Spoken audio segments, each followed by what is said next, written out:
গুলশানে বিএনপি চেয়ারপারসনের কার্যালয়ে দলে যোগদান অনুষ্ঠানে বক্তব্য রাখছেন বিএনপি মহাসচিব মির্জা ফখরুল ইসলাম আলমগীর। আমরা এখন সরাসরি চলে যাচ্ছি সেখানে। করে একেবারে আপনার উপরের পর্যন্ত ওইখানে মেধার একটা বড় আপনার ভূমিকা থাকা উচিত।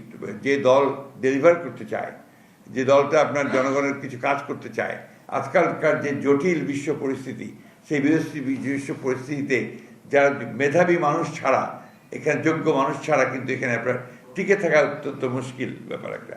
বাংলাদেশকে যদি কম্পিট করে টিকে থাকতে এই প্রতিযোগিতার মধ্য দিয়ে, তাহলে নিশ্চয়ই সবচেয়ে মেধাবী মানুষদের আপনার একটা অবস্থান এখানে থাকতে হবে। এবং আমরা দাবি করি যে বিএনপিতে সেই মেধাবী মানুষগুলোর অবস্থান আছে এবং রেজাকিবিয়ার যোগ দেওয়ার মধ্য দিয়ে সেটা আরও সমৃদ্ধ হলো। অ্যান্টিব্যাকটেরিয়াল অ্যাডিটিভ যুক্ত সেরা ওয়াটার ট্যাঙ্ক বিশুদ্ধ পানিতে ব্যাকটেরিয়া জন্মাতে দেয় না। এটা আপনার তার মেডিকেল বিষয়গুলো তো আপনার ওখানে ডক্টর জাহিদ দায়িত্ব দেওয়া হয়েছে, তিনি এটা আপনাদের সামনে নিশ্চয়ই আজকে বলবেন। আমি শুধু এটুকু বলতে পারি যে তিনি অসুস্থ এবং আমাদের চিকিৎসকরা কাজ করছেন, আপ্রাণ চেষ্টা করছেন, দেশি বিদেশি সমস্ত চিকিৎসকদেরকে যুক্ত রেখেই তারা চিকিৎসাটা করছেন। এবং আল্লাহ তাআলার কাছে আমরা সবসময় গোটা দেশবাসী এই দোয়া করছি যে আল্লাহ তাআলা তাকে যেন সুস্থ করে দেন এবং তিনি যেন সুস্থ হয়ে আমাদের মাঝে আসেন। Thank you. No more question from that please.